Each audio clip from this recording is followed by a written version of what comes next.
All right. Hey, guys, it's Brian back at you again here at Hostirian for another episode. What we're talking about today will be your website.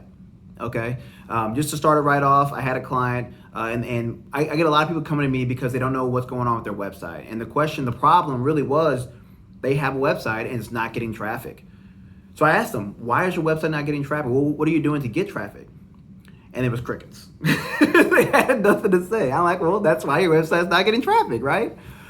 Just because the website is there does not mean people are going to automatically go to it. So you have to put some kind of energy and effort towards driving people to that traffic, right? Consider your website's just a random house on the street. So a random building on the street, no one's going to go to it unless you have a billboard that says come here, or you have a commercial that says there's fun stuff happening here, go to it. Something has to create that energy to make people go there, okay? So we went back to the team and we came up with 5 different tips that we can share with you to get traffic to your website without spending ad spend. And shout out to Abby for writing this article. We just posted that today too, because we're sharing this out to everybody. We want you guys to get more traffic to your website. So here are the 5 tips. Tip number 1, you want to opt into SEO, okay? Now, this is probably one of the most common ones to do, but you'd be surprised how often people do not utilize this practice. So what that really means is that on your site, you need to put text, which are words. You need to have words on your website that connect to the things that people would be typing in to find you online, okay? Do that as much as possible. And at the same time, don't make it weird. You know, guys, I keep telling you that. Don't make things weird because people can sniff that out and nobody wants to do business with someone that's weird. So have some fun with it, but make sure that it flows, all right? So tip number 2, you want to make sure that you are creating value, all right? So on your website, you're giving value points on there. Maybe you have a blog on your website. So on your website, you're giving some kind of tips and tricks and ways that you're helping people. And it's got to be real help. It can't be something that's like really simple and basic. It needs to be something that is truly valuable.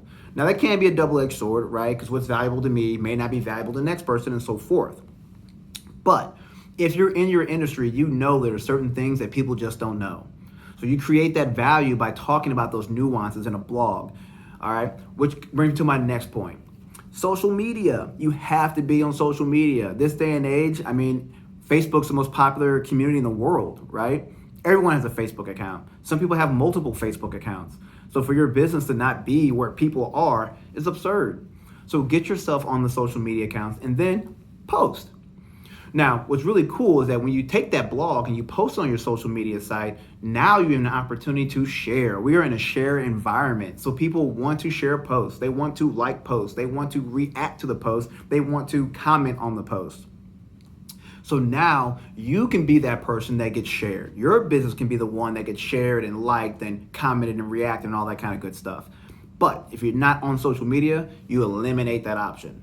So set yourself up for success, okay?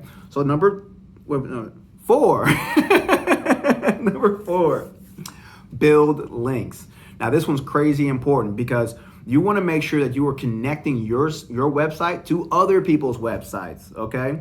So that means that there's a link to on your website to other people's websites, okay? Now this can be kind of tricky because sometimes it's kind of tough. One really easy way to do that would be to get on online listings. The more online listings you have, the more websites have your information on it.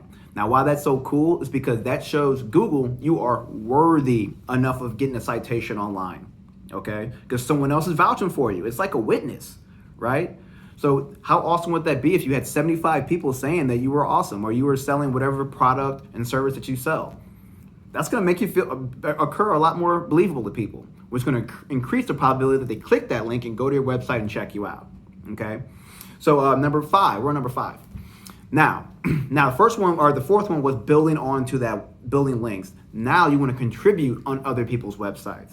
Now this is where it gets really fun, and particularly for those people that have the blogs.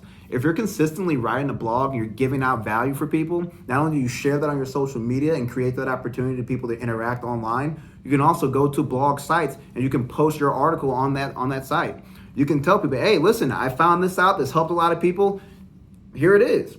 Or maybe you can jump in some groups and then people are saying, I'm having trouble with this WordPress plugin, for example. And if you wrote an article about WordPress plugins and you've answered that question, you can post your article in there and answer the question. All right, so that's 5 different tips you have right now to create traffic to your website, and you're not spending really any money for that. That's all basic stuff, you know? You're not spending, there's no ad spend on that. All right? So shout out again to Abby for writing the article. For more information about that, check on the site hostirian.com. She just posted that article today, so it should be available for everyone to see. If you have any questions, absolutely let us know. My offer for you will be a website scan. A free website scan to let you know how much traffic is being sent to your website. It will also give you your Alexa rating. Your Alexa rank will basically let you know how popular your website is according to the last 3 months of traffic, okay? So click the link below and you can get your free website scan, and then I'll help you implement these practices if need be, and we'll get more traffic to your website, okay? So until then, follow these best practices. Get on my calendar if you have any questions. I got your back, guys. Let's get it done. Happy best practices. All right, later.